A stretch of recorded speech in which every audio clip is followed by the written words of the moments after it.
Selang beberapa hari, kecoh satu kampung. Ada penunggu dekat busuk tu. Jin budak tu bantai menangis hari-hari dekat situ nak keluar. Tok Imam kampung terus datang cari cash.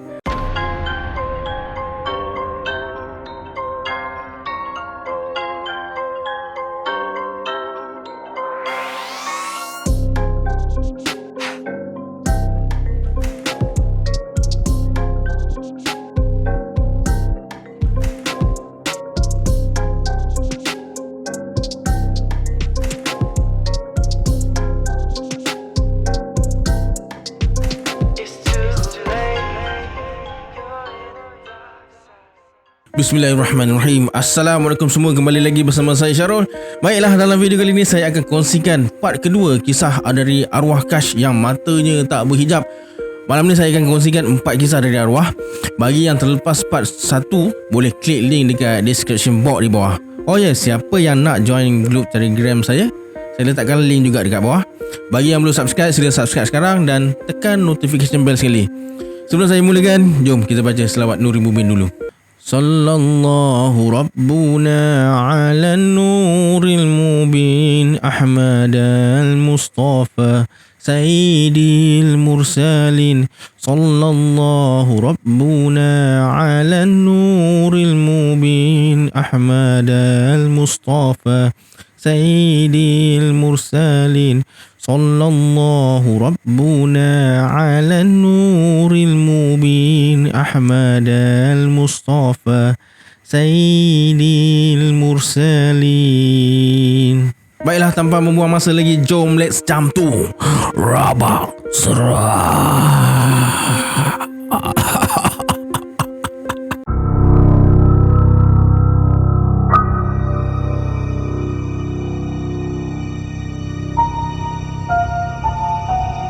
Ingat tak part pertama dulu dalam cerita Kash, dia ada sebut pasal rumah banglo. Okey, ini part ke-6, kisah ke-6 ni pasal rumah banglo tu. Rumah banglo tu terbiar lama dah. Last kali ada orang duduk dekat situ pada tahun 2005. Itu pun bertahan selama sebulan ke 2 bulan macam tu. Tahun bila rumah tu dibina pun Kash tak tahu. Masa kecil-kecil dulu, Kash betul-betul tak suka rumah banglo tu. Seram dia, lain macam. Dia dah memang tekadkan hati takkan jejakkan kaki dekat kawasan rumah tu. Kash ada prinsip, dia tak akan pergi ke tempat yang dia tahu benda tu akan memudaratkan dia atau orang sekeliling dia. Sebab benda ni kalau tak masuk kawasan dia dan tak buat onar dia takkan kacau. Tapi mungkin Allah nak bagi pengalaman dan pengajaran, Kash masuk juga kawasan tu. Macam mana dia boleh masuk? Okey, ini cerita dia. Masa tu umur dia dalam belasan tahun, musim cuti sekolah. Jadi ramailah sepupu-sepupu dia berkumpul dekat rumah tok ayah dia. Kebanyakan sepupu Kash ni lelaki dan semuanya masuk air, tak kira tua ke muda. Malam tu Kash dengan sepupu-sepupu dia Wan, Ja, Emir dan Faiz duduk borak-borak. Masa tengah berbual tu, si Wan ajak mereka semua masuk dalam rumah banglo belakang rumah tu. Mula-mula Kash tak nak, lagipun nenek mereka dah pesan jangan pergi tempat tu. Tapi bila Wan janji akan dapatkan nombor telefon budak perempuan yang Kash suka tu, dia akhirnya setuju. Esoknya lepas Zuhur, mereka pergi rumah tu. Nak masuk kawasan rumah tu ada tembok kecil. Dekat tembok tu ada pintu tapi berkunci. Jadi mereka panjat tembok tu. Kawasan rumah tu besar dan luas, tapi yang peliknya laman rumah tu nampak bersih, macam ada orang jaga. Kash memang dah rasa tak sedap hati. Dalam masa yang sama, dia nampak macam ada orang dekat tingkap atas. Masa melawat kawasan tu, mereka jumpa barang-barang Mat Gian, tapi dinding rumah tak ada conteng-conteng. Peliklah, sebab selalunya kalau ada Mat Gian ni mesti dinding ada conteng-conteng ala-ala graffiti macam tu kan. Lepas tu sepupu si Kash, si Wan, ajak masuk dalam rumah pula sebab dia nampak tingkap tu buka. Kash tak nak sebab mereka dah jadi nak tengok kawasan luar je. Lagipun Kash nampak ada lembaga tengah berdiri dalam rumah tu. Kash ajak mereka balik tapi mereka semua tak nak, disebabkan takut jadi benda yang tak elok dekat sepupu-sepupu dia. Kash akhirnya setuju. Masuk je dalam rumah tu. Kash agak terpukau sikit lah sebab rekaan dalam rumah tu macam ala-ala British lama, ala-ala kolonial dengan perabot-perabot antik. Kash dah pesan awal-awal dekat sepupu dia, jangan sentuh atau ambil apa-apa barang. Masa nak naik ke tingkat atas, Kash nampak kakak cantik elok je tengah perhatikan mereka. Kash boleh lalu sebelah dia, sebelah makhluk tu tau. Makhluk tu boleh tunjukkan rupanya yang hodoh. Dengan spontan terkeluar ayat, "Mak ai, rupa kau ni berapa juta tahun tak basuh ni." Dengan berulatnya, Keluar, jangan naik atas. Bawa budak-budak tu keluar. yang lain pandang Kash, tanya kenapa. Kash jawab lah, dah kita masuk tempat dia, mestilah dia ada. Tu pun nak tanya ke? Dah jom balik. Dia tak suka kita masuk. Boleh pula sepupu Kash ni suruh dia minta izin nak melawat kawasan tu. Kakak cantik tu bersuara lagi, Rumah ni bukan kawasan aku. Aku tumpang dekat sini. Jangan bagi orang tu marah. Kemudian kakak cantik tu hilang. Kash berkerut muka. Lepas tu dia tengok sekeliling rumah. Ramai dalam rumah ni. Kash paling-paling muka dia tengok sepupu dia dah naik sampai tingkat atas. Tak sempat dia nak halang. Kash pun apa lagi naik lagi atas. Masa tengah naik atas tu, tiba-tiba terdengar mereka menjerit. Ah! Kash cepat-cepat lari pergi dekat mereka lah. Dia tengok ada makhluk berbadan macam manusia tapi berkepala kambing, gigi tajam. Bau dia macam bau hanyir darah yang amat busuk. Kash tak pernah lagi tengok makhluk macam tu. Makhluk tu betul-betul dekat depan sepupu dia. Kash terus menjerit, "Weh, belah!" Sepupu Kash macam kena pukau. Mereka bangun dan menuju ke koridor nak terjun. Benda tu tengok sambil tersengih je. Kash panggil mereka semua tapi langsung tak dihiraukan. Akhirnya Kash baca ayat kursi, kemudian panggil nama penuh mereka satu persatu. Baru mereka sedar dan terus beredar dari situ. Masa berlari tengah turun tangga, benda tu boleh ada dekat tangga. Apa lagi mereka terjun dari tangga tu sampai ke bawah. Nasib tak baik pula, masa terjun tu kaki Kash terseliuh. Rumah tu bersepah-sepah sebab benda tu mengamuk. Sepupu Kash yang lain dah tinggalkan dia. Yalah, Kash dah kaki dia terseliuh. Terkial-kial Kash nak keluar dari rumah tu. Tapi Alhamdulillah akhirnya dia dapat juga keluar dari kawasan tu. Sampai je dekat rumah, mereka beritahu pakcik-pakcik dan makcik-makcik yang mereka dari rumah tu. Apa lagi kena sebat lah doang. Kemudian mereka kena mandi bunga dan mandi air limau supaya benda tu tak ikut balik. Malam tu Kash marah sepupu dia sebab tinggalkan dia seorang-seorang dekat dalam rumah tu. Faiz bersuara, Sorry Kash, tapi korang perasan tak, dekat ruangan atas tu macam tempat orang puja sesuatu kan? Yap, macam tempat pemujaan. Tiba-tiba nenek mereka menyampuk. Menurut nenek Kash, tapak rumah tu dulu bekas orang dulu puja setan. Kemudian tuan tanah tu buat rumah, tapi sebelum buat rumah tu dia dah bersihkan dah. Entah macam mana ada lagi. Tu yang banglo tu terbiar sampai sekarang. Mereka ingatkan benda tu tak mengikut sebab tak ada tanda-tanda yang pelik. Tapi tengah malam tu, katil Kash dengan sepupu dia kena gegar. Dan benda tu ada dekat sudut bilik. Kash seorang je nampak. Dengan muka yang marah, makhluk tu bersuara, "Pasrah barang-barangku." Kash bela kejap, bahasa apa ni? Makhluk tu asyik ulang-ulang ayat yang sama. Baru Kash dapat tangkap maksud makhluk tu. Dia nak balik barang-barang dia. Kash jawab lah, "Aku tak ambil barang-barang kau, jangan kau cakap kami." Kash tahu mereka salah sebab masuk kawasan makhluk tu, tapi mereka tak ambil apa-apa. Makhluk tu marah sambil tunjuk dekat Emir. Kash terus tanya Emir, tapi Emir cakap dia tak ambil apa-apa. Lepas Kash desak, barulah Emir mengaku dia ada ambil sesuatu dari dalam rumah tu, tapi Emir tak tahu dia letak mana benda tu. Kash bersuara, "Kau ambil apa Emir?" "Aku ambil batu permata. Kecil je." "Kecil ke besar ke, tu kawasan dia. Itu barang-barang dia. Aku dah pesan kan, jangan ambil apa-apa. Menyusahkan orang je." Tiba-tiba Pak Lang Kash tendang pintu bilik. Kash pelik lah. Setahu dia, bila jadi macam tu, makhluk tu akan tutup bunyi daripada luar. Kemudian Pak Lang baca sesuatu dan makhluk tu terus hilang. Kash bersuara, "Macam mana Pak Lang tahu kami kena kacau? Satu rumah bunyi mentera Jawa. Tu Pak Lang terus syak korang sebab rumah tu dulu orang yang memuja tu orang Jawa." 5 minit kemudian terdengar bunyi macam orang tengah basuh baju guna tangan dekat tempat mandi luar rumah. Kemudian bunyi mengilai. Lepas tu bunyi orang tengah memuja. Satu rumah kena kacau malam tu. Sampai ke subuh mereka satu rumah mengaji Al-Quran. Esok paginya Emir dipaksa cari balik batu permata tu. Alhamdulillah jumpa juga. Pak Lang dengan Amy je yang pergi rumah tu hantar balik barang tu. Apa yang jadi dekat sana, Pak Lang dengan Amy tak cerita. Alhamdulillah selesai. Selepas kejadian tu, ada je benda datang mengusik sepupu-sepupu Kash yang kecil kalau mereka tengah main dekat laman rumah. Tapi tak selalulah. Mereka berlima dah bertobat, takkan masuk kawasan rumah banglo tu lagi. Lalu-lalu tepi pagar tu adalah kadang-kadang nak cari batang salak buat mengail. Sampai ke besar ni, bila buka balik cerita tu, mereka akan gelak sebab rasa bodoh dan sangat rasa bodoh lah. Dan nombor telefon budak perempuan yang Kash suka tu dapat juga, cuma jodoh tak panjang je. Okey, ini pesanan ringkas daripada arwah Kash. Bila pergi tempat-tempat macam hutan ke, tempat-tempat sunyi ke, tempat-tempat yang anda tak pernah pergi, tolong cakap tu biar sopan sikit. Jangan pilih cakap besar, sebab kadang-kadang tempat-tempat macam tu ada penghuni tetap yang mungkin tak suka kelakuan kita macam kita juga. Bila bertandang tempat orang, mesti sopan kan. So, sama je dengan diorang. Dan jangan sesekali ambil apa-apa barang, tak kira lah cantik ke, kecil ke, buruk ke. Kadang-kadang barang-barang yang kita ambil tu barang permainan diorang. Dan last sekali, bila orang tua-tua cakap, dengar bukannya masuk telinga kanan, keluar telinga kiri. Orang tua ni ada sebab kenapa mereka melarang.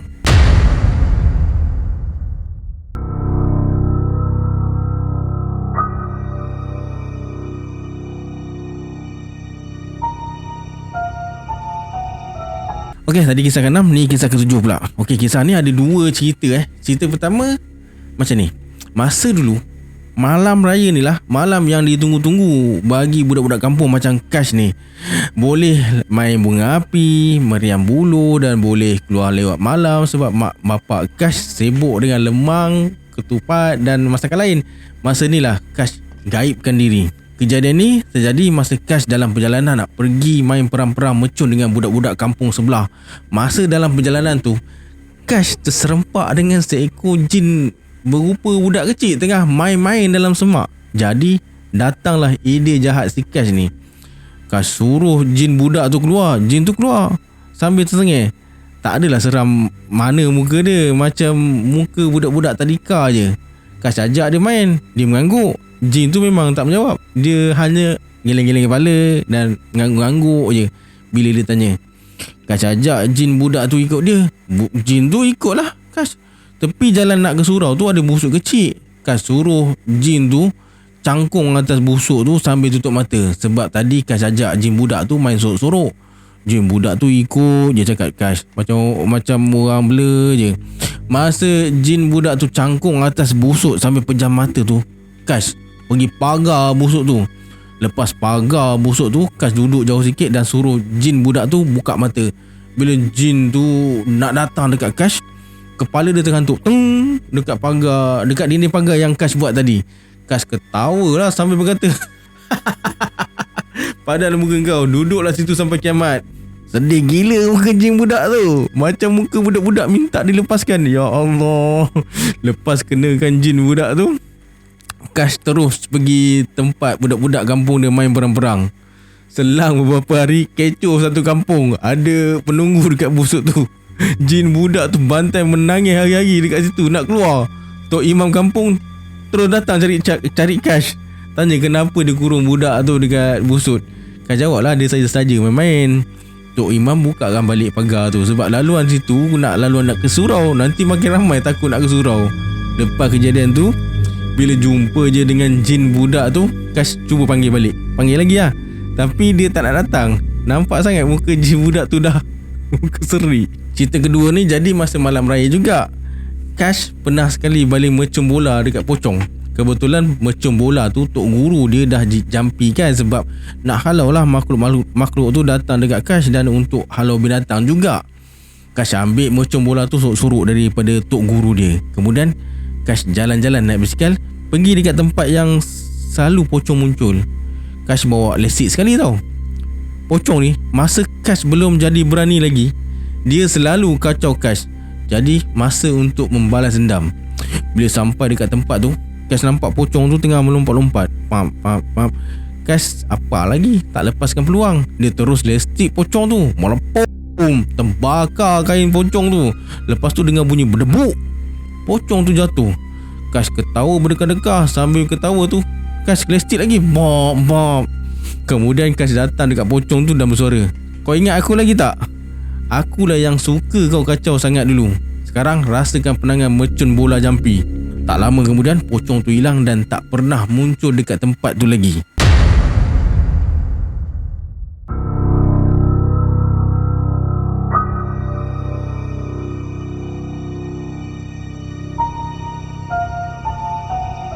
Okey, kisah nombor 8. Kisah ni pengalaman Kash yang tak berapa nak seram dekat negara orang. Syarikat yang Kash kerja ni ada cawangan dekat Australia, jadi agak kerap jugalah Kash ulang alik ke sana. Masa tu hari cuti, housemate Kash yang bernama James ajak temankan dia pergi area Oxford Fall. Oxford Fall, aduh, terbelit lidah. Oxford Fall. Kash tanyalah nak buat apa ke sana, sebab Kash duduk dekat Roseville, jauh jugalah nak ke sana. Dia cakap nak jumpa member, sambil tu nak pergi air terjun. Si James ni dia minat alam semula jadi. Bila cuti je ada je kerja dia. Dia pergi hiking lah, camping dalam hutan lah, macam-macam lah dia buat. Kash ni pun minat juga pergi air terjun. Bolehlah hilangkan stres dan nak jumpa hantu-hantu air terjun Mak Saleh ni macam mana. Jadi bertolaklah Kash dengan si James ni pagi tu. Sampai dekat Forestville, James suruh Kash bawa kereta. Katanya mengantuk. Kash pun bawa je lah, ikut je GPS tu. Masa sampai dekat satu tempat tu, James terbangun dan berkata, dialog ni saya dah translate dalam bahasa Melayu tau. Takkan James cakap bahasa Melayu pula kan. Kash, jangan ikut jalan Wakehurst, ikut jalan French Forest Road. Kenapa? Berhantu. Kash, kau percaya hantu? Ha? Mestilah, tapi bukan hantu.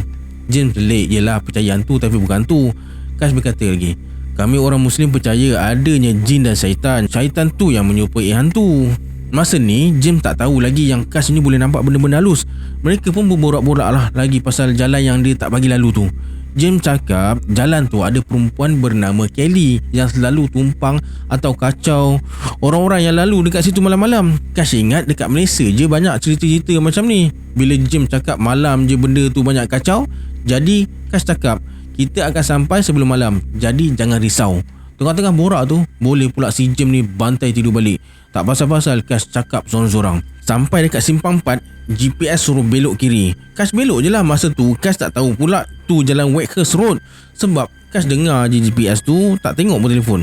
Tengah syok bawa kereta tu, bawa tiba-tiba ada budak melintas. Kash terkejut. Dia brake lah mengejut. Nasib baik tak ada kereta dekat belakang. Sampai terhantuk lah kepala dia dekat steering kereta. Si James pula kepala dia terhantuk dekat dashboard. James tanya kenapa. Kash cakap lah ada budak melintas tadi. James tengok sekeliling, muka dia tiba-tiba jadi panik. Kash tanya kenapa. James cakap ini jalan Wakehurst Road kan. Kash terus tengok telefon dan memang betul jalan Wakehurst Road. Lepas tu James tanya kenapa lalu sini. Kash cakap lah GPS suruh masuk kiri. Masa dekat simpang tu Kash pun masuk je lah. Masa James tengah panik tu, Kash nampak budak perempuan pakai gaun ala-ala zaman dulu-dulu tengah melambai-lambai dekat dia. Kepala budak perempuan tu pecah dengan baju dia berdarah-darah. Kemudian budak tu macam nak datang dekat tau. Masa ni jugalah si James nak keluar pergi cek kereta dia, takut rosak ke apa kan. Kash cakap lah dekat James, jangan risau, kereta tak ada apa-apa, kita kena gerak sekarang. Kash start kereta balik sebab enjin automatik berhenti lepas Kash brake mengejut tadi. Kash bawa laju jugalah. Lepas tu James tanya apa yang jadi. Kash pun cakap lah yang dia boleh nampak makhluk halus ni. Kemudian ceritalah pasal kejadian tadi. James terkejut dan berkata, aku tak percayalah, tengok kau macam pak lawak, kadang-kadang macam orang gila. Tapi betul ke kau boleh nampak? Ya, dan aku nampak budak perempuan pakai gaun lama melintas jalan dengan muka yang menakutkan. Itu Kelly ke?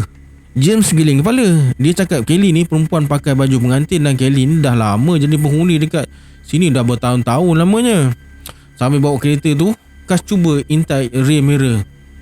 Mana tahu kan, takut-takut dia elok duduk dekat seat belakang. Selamat tak ada. James perasan Kash asyik tengok cermin pandang belakang tu. Dia tanyalah budak tu ikut ke apa. Kash cakap tak ada apa pun. Tapi tiba-tiba je bunyi suara budak perempuan tu. Kau cari aku ke? Kash carilah mana datangnya arah suara tu. Belakang tak ada, depan pun tak ada, dekat James tak ada. Budak tu bunyi lagi, bawah sini. Kash tengok bawah, Allahu Akbar. Kash nampak muka dia pucat, mata hitam tak ada, cuma mata putih je ada. Lepas tu boleh pula dia senyum dekat Kash. Kereta terus terbabar ke tepi jalan. Nasib baik kali ni slow sikit Kash brake. Masa Kash tengah tenangkan diri tu, budak tu muncul depan kereta. Kash terus maki hamun budak perempuan tu. Sambil tu Kash tengok James tengah pegang cross dan dia tengah baca sesuatu sambil pandang kat depan. Kash sentuh dia, tak beranjak. Dia tengok depan je. Kash panggil James sambil baca sesuatu untuk sedarkan dia. James, kau okey ke? James paling muka dekat Kash sambil tangan dia tunjuk dekat budak perempuan tu dan berkata, ini ke hantu yang kau cakap tadi? Kash angguk kepala dan pandang budak perempuan tu. Kemudian Kash baca surah dan tak lama lepas tu budak tu hilang. James tanya, mana budak tu pergi? Kash cakap dia dah halau guna ayat-ayat dalam Al-Quran. James mengangguk je. Tiba-tiba ada orang ketuk cermin kereta. Tak. Terkejut beruk mereka berdua. Tengok-tengok manusia, mati-mati ingat hantu. Bro ni tanya, mereka berdua okey ke? Mabuk ke sampai terbaban macam ni? Kash cakap lah, hilang kawalan je. Lepas pastikan semuanya okey, Kash pun teruskan perjalanan. James senyap je sebab pertama kali nampak benda tu. Terkedu lah kejap. Lepas tu James mula bercakap balik. James tanya Kash, selalu ke nampak benda menakutkan macam ni? Kash cakap banyak kali tapi tak sekerap dulu. James cakap Kash berani sebab boleh tenung budak perempuan tu walaupun muka dia nampak menakutkan. Nak dekat sampai traffic light simpang 4 tu, Kash tengok rear mirror. Terkejut Kash. Sekali lagi dia nampak budak perempuan tu dengan aunty tua, Kelly kot, dekat seat belakang lah. Kash beritahu James. Gelabah teruk si James. Kash cakap jangan gelabah, biar dia slow talk. Kash tanya, kenapa buat macam ni? Minta maaf sebab buat awak terkejut. Saya cuma nak main-main je. Apa? Tu kau cakap main-main? Hampir hilang nyawa kami ni. Tu siapa pula yang kau bawa sekali tu? Nenek saya. Kemudian Kash cakap jangan kacau mereka lagi sebab dia datang sini nak melawat member je dan Kash tak nak keruhkan lagi keadaan. Sampai je dekat traffic light tu, mereka pun hilang. Last kali dengar suara budak perempuan tu cakap, I'm sorry. Tak lama kemudian sampailah mereka ke tempat yang dituju. James jumpalah member dia. Member dia ajak tidur sebelum gerak balik besok. Niat di hati esoknya nak ke waterfall, tapi tak jadi sebab James demam.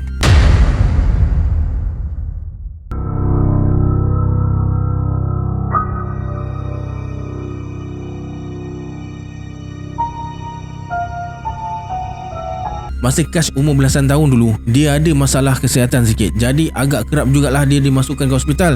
Salah satu tempat yang dia memang tak suka pergi sebab Kash boleh nampak makhluk tu. Kadang-kadang makhluk tu menyamar jadi manusia. Bila tegur barulah sedar yang tu bukan manusia. Dan hospital ni lah memang tempat kesukaan makhluk-makhluk tu lah. Satu hari tu Kash dimasukkan ke dalam ward. Dalam ward tu ada 6 katil.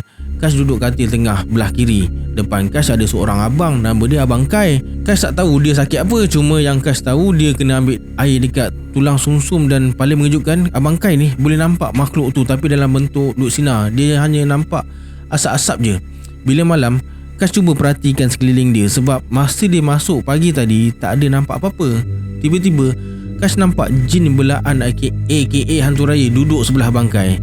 Kash galik je tengok benda tu sampai tak perasan yang Abang Kai dah ada dekat sebelah dia. Abang Kash tegur dia. Abang Kai tegur dia. Abang Kash, tengok apa tu? Usyuk betul. Astaghfirullahalazim. Bang, terkejut saya. Tak ada tengok apa-apa, saja termenung. Maaf buat adik terkejut. Abang ingatkan tengok benda tu. Benda apa bang? Hantu ke?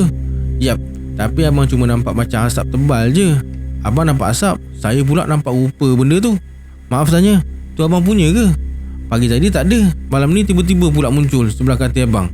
Bukan abang punya, tapi entahlah, sejak pakcik sebelah abang tu datang, ada je asapnya dekat sebelah. Kebetulan pakcik tu nak pergi ke bilik air dan benda tu ikut sekali. Sahlah pakcik tu yang punya. Abang kan cakap kerap juga dia nampak asap-asap ni dekat bilik ni lah, dekat bilik ni lah. Tapi lepas saka pakcik tu datang, nampak asap tu satu je. Mungkin jin lain takut kot. Bukan calang-calang saka ni. Tengah malam tu Kash rasa nak terkencing. Dia pergilah tandas. Lepas tu naik kain hajat, dia basuh tangan sambil betul-betulkan rambut lah kat cermin tu. Tiba-tiba keluar saka dekat belakang Kash. Dia nampak dekat dalam cermin tu. Kash buat bodoh je. Saka tu bersuara, Kau nak pisahkan aku dengan tuan aku kan? memandai je kau ni. Fitnah tu dosa tau. Jangan sesekali kau cuba pisahkan aku dengan tuan aku. Nahas hidup kau nanti. Aku tak kacau kau, kau jangan kacau aku. Dah tepi, aku nak lalu. Dah tak ada kerja ke datang serah orang tengah-tengah malam buta ni. Saka termendengus macam marah tak bagi Kash lalu. Tiba-tiba bunyi orang ketuk pintu tanya, Adik okey ke? Kenapa kunci pintu ni dek? Suara Akak Nurse. Lepas tu bunyi macam tuan Saka tu panggil Saka tu kot. Saka tu terus hilang. Kash pun keluar lah. Ada 3 orang nurse dekat depan tandas. Yelah tiba-tiba hilang. Lama pula tu membuatkan nurse tu cari Kash. Sebab Abang Kai cakap Kash tak keluar-keluar dari dalam bilik air. Semua patient sedar sebab nurse ketuk pintu tu banyak kali. Kash cakap minta maaf. Dia bagi alasan pintu terkunci. Lepas nurse periksa Kash, dia terpandang pakcik tu. Pakcik tu tenung je Kash. Kash senyum je lah. Pagi tu lepas subuh, pakcik tu datang dekat Kash. Kash ingatkan dia nak datang serang. Rupa-rupanya nak minta maaf sebab belaan dia kacau Kash. Pakcik tu cakap dia tak nak benda ni tapi terpaksa terima sebab nak suruh arwah ayah dia pergi dengan tenang. Banyak kali dah pakcik tu cuba buang tapi datang balik. Sebab tu Saka tu jadi terancam dengan orang-orang yang boleh nampak ni. Saka tu takut dia kena buang lagi. Kash dengar je. Nak tolong tak pandai. Tengah hari tu pakcik tu keluar dari hospital. Lepas je Saka pakcik tu pergi, maka keluarlah semua penghuni-penghuni tetap hospital dekat situ. Dimulakan dengan akak nurse gantung diri dekat kipas. Malam tu tengah kusyuk borak-borak dengan Abang Kai, tiba-tiba je tak dengar bunyi angin kipas. Masa tak bunyi tu, mereka berdua tak pandang pun kipas. Yelah, mana tahu nurse tutup ke. Tapi kali kedua bunyi krek, krek, krek. Macam ada benda berat dekat kipas tu. Abang Kai yang tengok dulu. Lepas tu dia cuik Kash. Kash tanya apa? Abang Kai tunjuk ke atas. Kash pun tengok lah. Terkejut dia bila nampak ada nurse gantung diri dekat kipas. Nurse tu pakai baju nurse yang lama. Mungkin zaman 70-an kot. Abang Kai tanya, apa benda dik? Kash cakap, nurse gantung diri bang. Masa ni Kash nampak belah belakang nurse tu je. Bila kipas tu berpusing, kau mata putih je terbeliak tengok Kash dengan leher tu. Nampak kesan darah disebabkan jerutan tu. Siap menitik-nitik darah tu ke atas lantai. Si nurse tu duk pusing-pusing macam tu lah sampai ke subuh. Ya Abang Kai ni asyik cakap, alah dia untungnya kau boleh tengok rupa dia. Kash dalam hati, untung apa? Kau ingat boleh tidur ke dengan benda Allah ni duk tergantung macam tu? Setiap kali kalau nurse ni ada, kipas mesti berhenti tiba-tiba. Lepas tu bunyi krek, krek, krek. Malam berikutnya Kash hadap sorang-sorang sebab Abang Kai dah discharge. Yang ni pula budak suka main wheelchair. Masa Kash tengah tengok telefon dia tu, Kash dengar bunyi macam wheelchair bergerak. Kash pandang keluar. Dekat meja tulis nurse tu lah muncul wheelchair dengan budak duduk atas tu.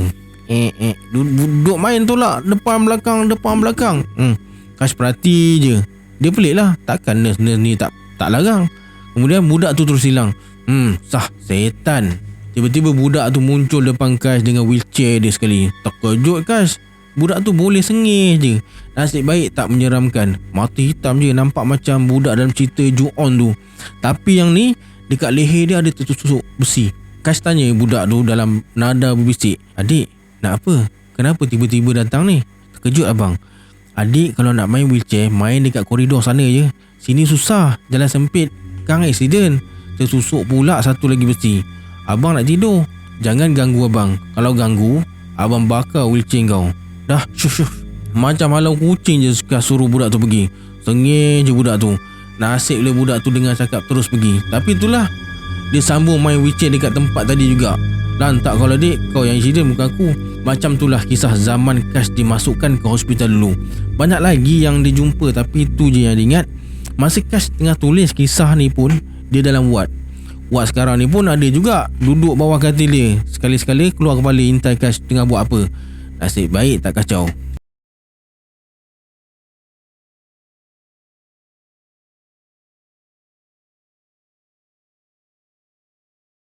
Okey, macam mana dengan 4 kisah daripada arwah Kash kali ni? Seram tak? Kalau nak part 3, komen part 3 dekat bawah. Jangan lupa like, komen, share dan subscribe channel ni. Kita berjumpa lagi di video akan datang. Saya Syarul. Assalamualaikum. Adios. Kepala budak perempuan tu pecah dengan baju dia berdarah. Kemudian budak tu macam nak datang. Kash start kereta balik sebab enjin automatik berhenti lepas Kash brake. Mengejut. Saka tu mendengus macam marah, tak bagi Kash lalu. Saka tu mendengus macam marah, tapi